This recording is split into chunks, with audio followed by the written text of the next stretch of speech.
Olá pessoal, vamos continuar aqui então mais um estudo aí dos nossos 50 itens que você precisa saber para adquirir uma terra. Muitas pessoas dividem o mesmo sonho que eu e a minha esposa, a Sueli, e a gente está fazendo esse trabalho aqui para vocês não passar por problemas, né pessoal, porque a gente teve recentemente no ano de 2019, a gente fez uma permuta da nossa casa. Compramos um sítio de 5 alqueires, e desses 50 itens que eu enumerei aqui durante o meu negócio, pelo menos 25 deles eu errei. Então assim, graças a Deus não tive um prejuízo, consegui recuperar muita coisa. Tivemos muita dor de cabeça, muita correria. Tem uns vídeos meus aí que eu já comentei que eu tive até problema com o cartório. E eu não desejo que você que tem esse sonho, porque é difícil a pessoa que tem um sonho, que é um sonhador como eu, porque muitas vezes as pessoas com má intenção, são mal intencionadas, elas vendo que você tem esse desejo, elas tiram proveito em cima disso, de você, para te enganar, para te lograr. E muitas vezes, eu pelo menos sou muito emotivo, faço bastante, quando eu desejo alguma coisa assim, quem freia mais é a minha esposa. Muitas pessoas me perguntam se eu me arrependi de ter comprado meu sítio. Eu não me arrependi de jeito nenhum. O negócio aconteceu da forma que a gente queria que acontecesse, porém tivemos nesse meio do caminho vários problemas por falta de caráter da pessoa que estava fazendo negócio com a gente. Então eu não quero que você passe por isso. Seguindo a lista, eu fiz aí até o 12º, já dividi em 2 vídeos, né, porque é sempre um assunto mais... eu gosto de explicar bem para você.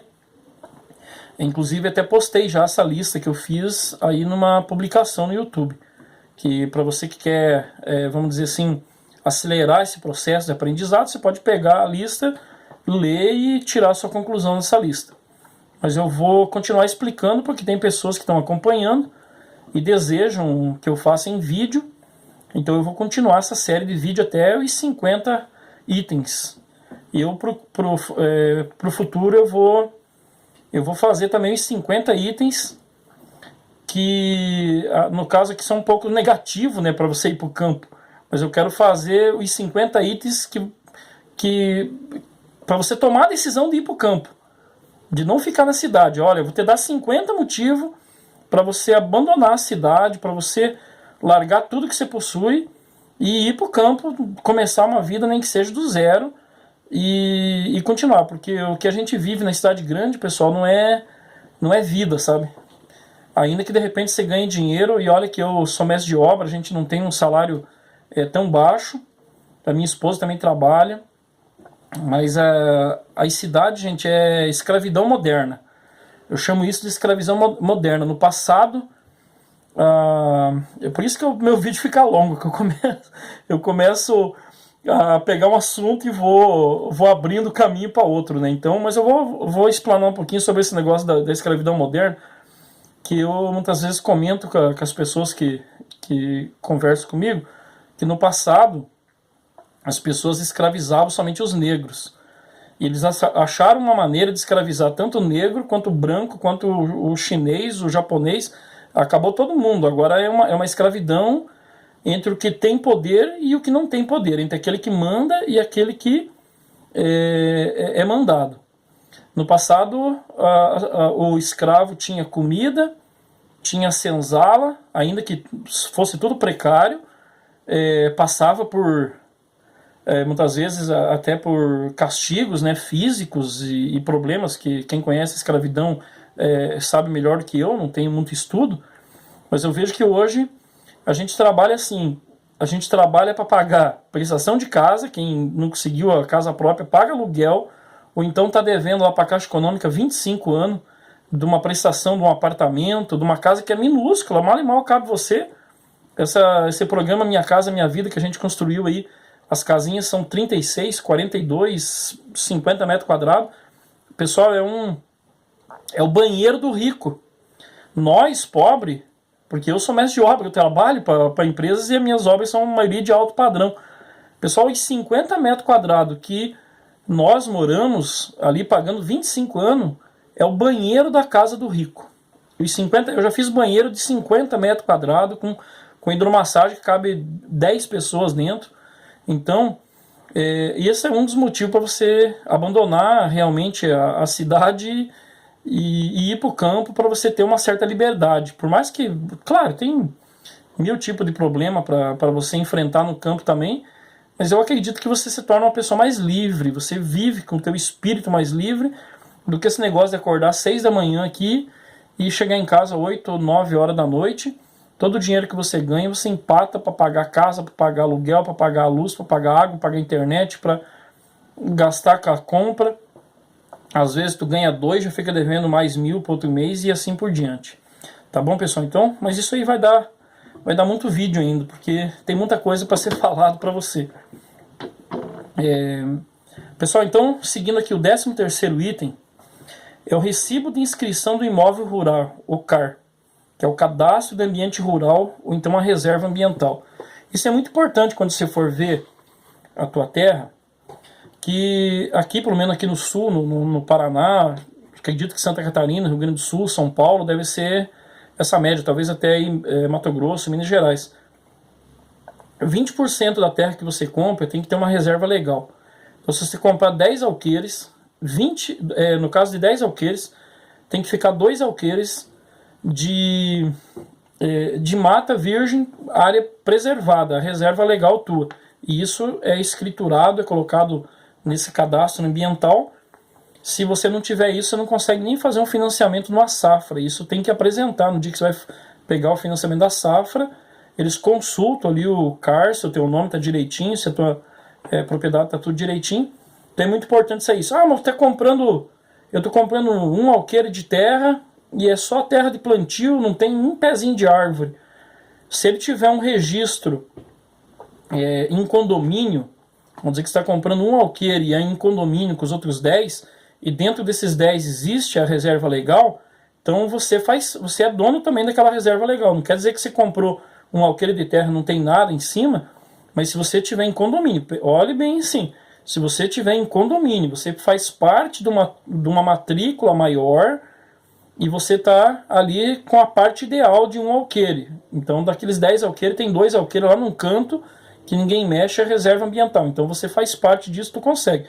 Se a tua terra for um alqueire simplesmente ali num registro geral separado, é só você que tem ali, e não tem um pé de árvore em cima, acabou. Você tem que ter a reserva legal, então tu vai ter que plantar, ou então você vai ter que comprar de uma outra pessoa o referido os 20% da tua terra, porque às vezes você não tem mais condição de plantar na tua terra, mas às vezes você consegue adquirir. Tem um vizinho que tem 30%, 40% preservado, você vai lá e compra dele mais 2.000 metros, 5.000 metros, que deu os 20% lá. No caso de um alqueire de terra é 24.000 metros, você vai ter que comprar 4.800 a 5.000 metros de uma outra pessoa para fechar os 20%. Quando eu falo alqueire, pessoal, eu falo do alqueire de 24.200 metros, porque existe o alqueire goiano, que é 48.400 metros. E eu estou tentando me acostumar a falar em hectare, que o hectare é meio padronizado no mundo todo, é 10.000 metros quadrados de terra, é 1 hectare. Então vocês prestem atenção nesse CAR na tua propriedade quando você for comprar. Gente, tudo isso que eu falo para você, não é para você ver depois que assinou contrato, que assinou escritura, não. Isso aqui você tem que ver tudo antes de você comprar, antes de você fechar negócio, tá? Porque depois que você fechar negócio, aí essa lista que tem aqui de problemas são todos teus. É problema para você resolver. Pessoal, um negócio muito importante aqui. Item 14. Medição da área por profissional habilitado e com GPS. Medidas antigas, feitas a passos e cordas, nunca são exatas. Correto é o georreferenciamento. Então, pessoal, hoje em dia, os cartórios estão exigindo para que se escriture uma terra, seja feita a medição com GPS, que são equipamentos que a pessoa leva no lugar e coloca uma torre de GPS na tua propriedade, faz um ponto fixo, e aí ele começa a contornar toda a tua divisa.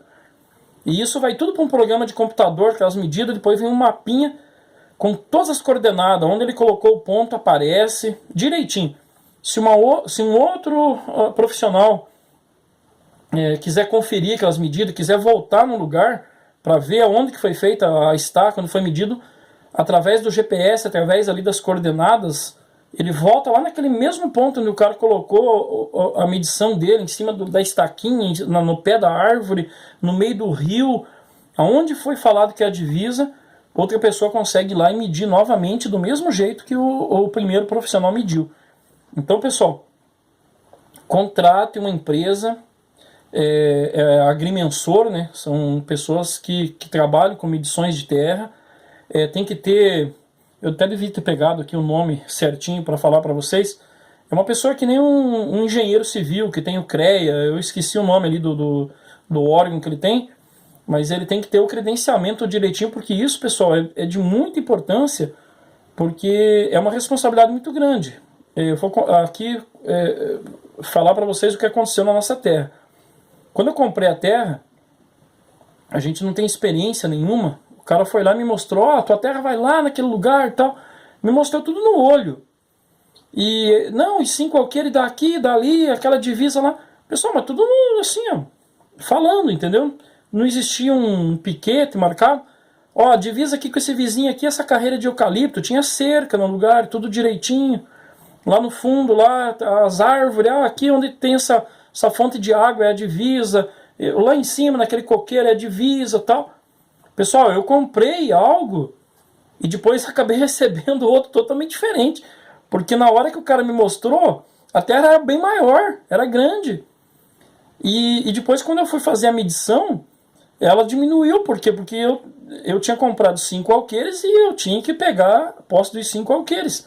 E quando a gente for fazer a medida, tudo aquilo que foi explicado verbalmente, para mim, não, eu teria que dar 7, 8 alqueires para chegar onde eles tinham me mostrado.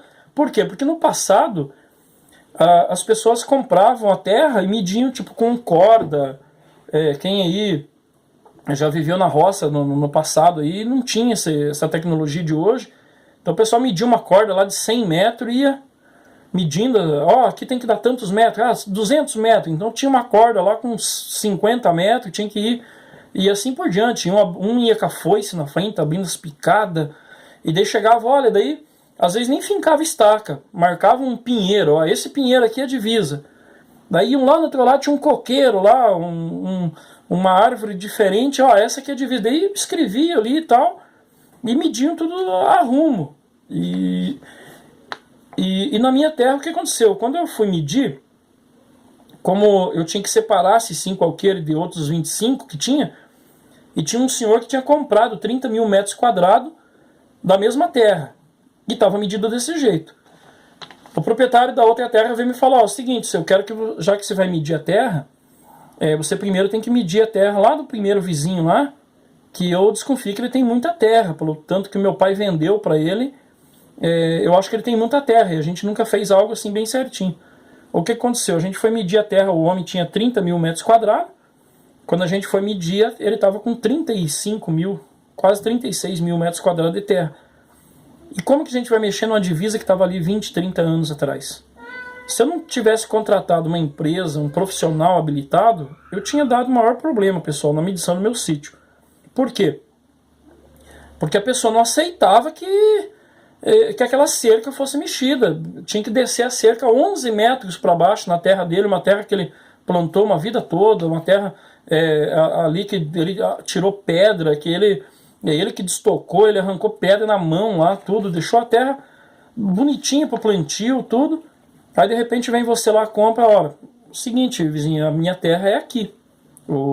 A pessoa que veio medir, está colocando as estacas, a estaca vai ser aqui nesse lugar, é a minha. Olha, pessoal, vocês não sabem a confusão que é.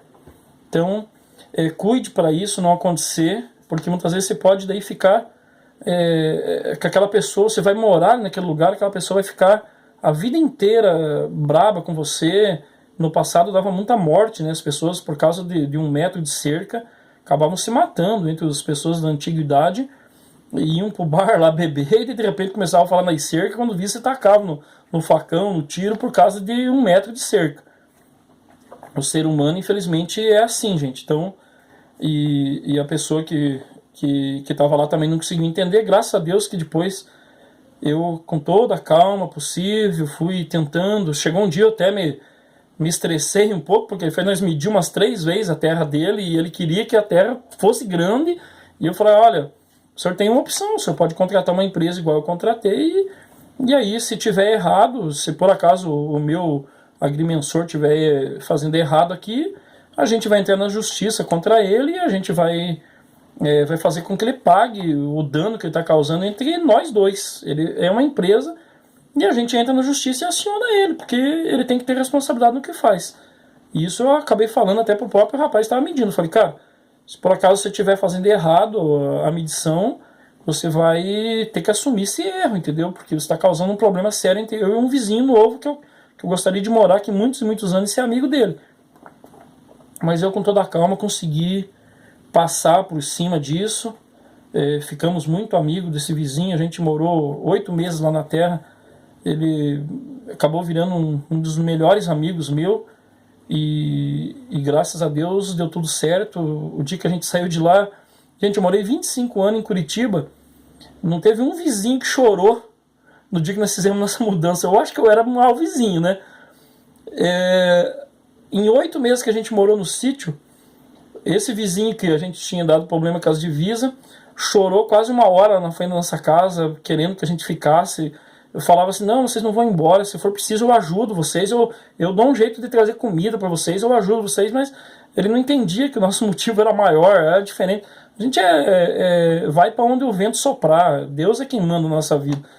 E a outra vizinha também, que fazia divisa com a gente também, olha que a gente teve bem pouco contato até com ela, mas ela também, o dia que a minha esposa foi lá se despedir dela, ela abraçava, beijava, chorava. Gente, é incrível o povo da roça, entendeu? É humano, ainda existe humanidade lá. Então, pessoal, presta atenção nessas medições diárias. É um erro desse, esse eu cometi um erro, eu não pedi para medir antes, porque sabe a pessoa que está querendo te vender, ela tem pressa em vender, porque às vezes ela quer dinheiro, às vezes ela quer fazer a troca rápida da tua casa, no meu caso, o cara queria começar a receber os aluguel da casa e coisa, e ele vai te apressando, e isso gera custo, porque para você medir uma terra gera custo. E isso já deveria se sentar e perguntar, não, eu compro a terra, mas então a gente vai pelo menos dividir aí o custo da medição, porque senão depois invulta dinheiro. Eu paguei R$2.500 praticamente para medir esses 5 alqueires. Fora o desgaste psicológico que eu passei, tem que reunir todos os vizinhos, que fazem divisa com o teu terreno, eles têm que estar junto no dia da medição, porque senão o que acontece? Se vocês forem, ainda tem 5 divisas, vamos dizer, e 4 vizinhos apenas acompanhou a medição. Quando você for apresentar para ele o mapa e ali o memorial descritivo das divisas, ele pode dizer, não, mas não é aqui a minha divisa. A minha divisa é mais para lá, não sei o que, e daí começa a dar aqueles rolos e ele não assina, pronto, a divisa não valeu nada. Você vai ter que medir de novo, vai ter que começar a tentar fazer com que ele aceite a nova divisa, porque isso tem que ser assinado e aceito. Os vizinhos teus têm que aceitar a divisa, porque senão você mede ali que de repente entrou para dentro, igual esse vizinho entrou lá 11 metros para dentro da divisa dele. Pessoal, é um problemão imenso, então se cuida com isso. 15º item. Certidão negativa de indisponibilidade dos bens do proprietário. Pessoal, isso aqui é muito importante. Se o proprietário, ele em algum momento ele fez um financiamento no banco, ou ele de repente avalizou alguém, acontece muito isso no meio rural, um dia eu vou falar sobre esse negócio de avalista rural. Ele avalizou alguém e a outra pessoa não pagou, então ele mesmo comprou e não pagou, e o banco às vezes executou ele, e ele não conseguiu pagar, e aí vai lá pro registro de imóveis. E às vezes, por isso que eu sou contra esse negócio de fazer contrato de gaveta, só escriturar, porque você só vai descobrir os problemas quando você tira toda essa certidão e quando você vai lá no registro de imóveis, porque é lá que fica escrito, é chamado averbação de dívida, lá está averbada a dívida lá, um boleto que o cara assinou, Então, para você poder escriturar esse terreno, tem que ser paga a dívida que está lá averbada. Eles pagam a averbação, o banco acaba pagando lá um valor, 300, 400, 500 reais, é uma taxa que tem, e daí é averbado lá no teu registro de imóveis, e você não consegue escriturar se não for paga a dívida. E isso você consegue encontrar quando você pede essa certidão negativa de indisponibilidade dos bens dos proprietários. Ou de repente é uma causa na justiça, que ele contratou alguém que trabalhou no sítio. Não precisa talvez nem ser no sítio. Vamos que o cara é dono do sítio em uma empresa na cidade. E o sítio está registrado no nome dele. Daí de repente lá os funcionários dele levaram ele para a justiça. Ele não teve dinheiro para pagar os funcionários. O juiz empenhorou o sítio dele.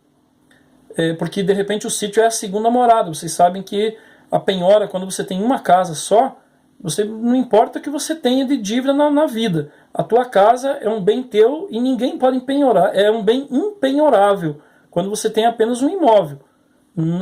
É o assunto para mais um vídeo inteiro sobre isso aí. Então, pessoal, aí quando você está devendo, mas de repente o cara tem a casa dele, mas tem um sítio, então tem uma segunda casa, ou tem um barracão, ou tem um terreno, então aquilo é passível de ser empenhorado. E você só descobre se aquele sítio está empenhorado quando você pede essa certidão negativa de indisponibilidade dos bens do proprietário. Aí o que acontece? Você compra o teu sítio, deu toda a tua economia, você economizou durante 20 anos para comprar o sítio. Aí você pega e dá a tua casa e transfere para uma procuração ou faz aquele famoso contrato de gaveta. Gente, contrato de gaveta não tem valor nenhum, entendeu? É a tua palavra que aquela pessoa, você até pode ir para a justiça, mas você vai brigar anos e anos e anos e vai pagar advogado. Pensa na dor de cabeça, entendeu? Então, se você comprou e essa terra está penhorada, você não é dono. Você deu tudo que você possuía por um bem que está indisponível. Enquanto não for paga a dívida do funcionário, enquanto não for pago, de repente, lá a causa na justiça de um acidente de trabalho, ou uma dívida no banco, ou ele comprou alguma coisa e não pagou, não tem, gente. Se tiver averbado lá no registro de imóveis, no registro geral de imóvel lá, se tiver lá, não tem como transferir, infelizmente. Então cuide disso. Fui até o 15º item aqui. Eu quero pedir para você que compartilhe esses vídeos, que mande para pessoas que também estão fazendo essa transição, que querem sair da cidade para o campo. Eu vou fazer um vídeo de novo falando, eu vi que aquele vídeo que eu falo lá sobre a verdade sobre a vida na roça, ele está sendo muito bem assistido, então eu vou me prolongar mais naquele assunto e eu vou conversar mais sobre isso, mas eu vou terminar essa série aqui dos 50 itens e quero que você compartilhe, que você dê o seu like, se inscreva no nosso canal. Graças a Deus o meu canal nos últimos 30 dias deu uma subida muito legal. Eu entrei num grupo do Facebook, faltava 60 pessoas para chegar às 1000 pessoas que eu necessitava no canal. E eu falei, vou chegar até as 1000, tá louco de bom ter 1000 pessoas me seguindo. Agora eu já passei, tô com quase 2.500, tá 2.300 e poucas no dia de hoje. E eu já tô feliz pra caramba, porque muita gente comentando, muita gente seguindo a nossa história. E não é a minha história, é a história tua. Porque quem assiste os meus vídeos, quem tá me acompanhando, são as mesmas pessoas que têm o desejo de morar na roça, que não aguentam mais a vida na cidade, que querem produzir o seu próprio alimento, que querem dar uma vida melhor para os seus filhos, querem ter mais dignidade, viver, plantar. Tem até uma frase muito legal que eu já vi, que aquele que planta o seu alimento, ele imprime o próprio dinheiro, porque para você comer você tem que ter dinheiro. Mas a partir do momento que você planta, se você pegar o valor de uma semente de alface, ela custa centavinhos. E aí você vai comprar no mercado, tem vezes que o alface está R$2. E você poderia ter plantado aquela semente de repente por 1 centavo, né? 1 centavo se transforma às vezes em R$2 que você tem que tirar do teu bolso. E isso no campo, se você deixa, depois que você plantou a primeira alface, você deixa ela pendoar e ela dá semente, você nem comprar semente, mas tu compra. você acaba tendo semente sempre. Basta você fazer um canteirinho, você colhe aquilo que você deseja e tu deixa lá 10 pés. Aqueles 10 pés vão crescer, vão pendoar, vai ter semente, você tira a semente, você pode semear de novo. Eu fiz, se você pegar os vídeos mais antigos no meu canal, lá 3, 4 anos atrás, você vai ver que a minha horta tinha 50 metros quadrados. Em 50 metros quadrados eu criava peixe, galinha, eu produzia ovos, eu tinha galinha de corte, galinha poedeira, eu tinha mandioca plantada, eu tinha milho verde plantado para mim comer, 3, 4 tipos de alface, beterraba, e eu fiz um teste de 1 metro quadrado com aquele feijão vermelho, feijão, a gente chama às vezes feijão cavalo, um feijão vermelhão que tem no mercado, e eu queria fazer um teste se aquele feijão do pacote nasce legal, porque a gente não sabe como que foi feito o processo dele. Eu fui lá, fiz 1 metro quadrado, separei 15 sementes, não, fiz 15 covas e coloquei 3 sementes em cada cova, deu 45 sementes, tudo contado, 1 metro quadrado, plantei 45 sementes. Pessoal, depois que eu colhi esse feijão, eu colhi 520 gramas de feijão. Isso pesadinho na balança, tudo certinho, pesei, tirei, debulhei tudo, limpei o feijão, tudo. 520 gramas de 45 sementes que eu plantei. Não falhou uma, aquele do pacote que vem no mercado. Não era nem semente tratada, nada, era o feijão que a gente vai para a panela para cozinhar. Então, pessoal, imagina se eu deixo aquele pé, se eu pego aqueles 520 gramas e eu tenho uma terra e vou lá, espalho de novo aquela semente, cara, dali um pouco eu colho um saco de feijão e dá para mim comer um ano inteiro. Então é isso que eu estou falando, pessoal, é isso que eu quero para mim. Eu não tenho intenção de ficar rico, eu já não nasci numa família rica, um dia eu vou falar sobre a minha história de vida. Até esse dia eu comentei com um senhor que até falou para mim que eu já tinha passado meu tempo de ir pra roça, que eu devia ter feito isso há 30 anos atrás. Eu falei, ó, há 30 anos, eu tenho 46 anos, há 30 anos atrás eu estava com 16 anos, depois eu me casei com 17 para 18 anos, a gente padeceu até os 30, 33, a gente praticamente há 13, há 15 anos atrás a gente não tinha onde morar, a gente morava de favor num quartinho de 4x4, ali era o meu quarto, minha cozinha, minha sala, e morava de favor porque eu não tinha dinheiro para pagar aluguel, há 15 anos atrás. Então, pessoal, eu estou na flor da idade. Agora que eu comecei a conseguir empreender os meus sonhos, e eu tenho esse sonho desde lá de trás, entendeu? Então, é muito tempo plantando, você vai plantando até você chegar a colher, entendeu, pessoal? Então, assim, eu não tenho objetivo de enriquecer, eu quero ter uma vida boa, trabalhando com meu suor, não quero enganar ninguém, quero continuar sendo uma pessoa de caráter e viver minha vida com dignidade, dar dignidade para minha esposa, para o meu filho, para minha nora, para o meu neto. Então, você que assiste os meus vídeos, é isso que eu quero que você entenda. A intenção nossa de ir para o campo não é fazer chover dinheiro, que não vai chover dinheiro no campo, é difícil no campo também. Eu tenho muitos amigos agricultores que passam o maior perrengue para pagar as contas, mas eu não quero mais isso aqui para mim. Eu já vivi 25 anos em Curitiba e eu não quero mais essa correria. Eu sou um ótimo profissional, tenho serviço aos montes aqui em Curitiba. Não, se eu quiser ficar trabalhando dia e noite, eu trabalho dia e noite, mas eu não quero mais isso para mim. Valeu, pessoal?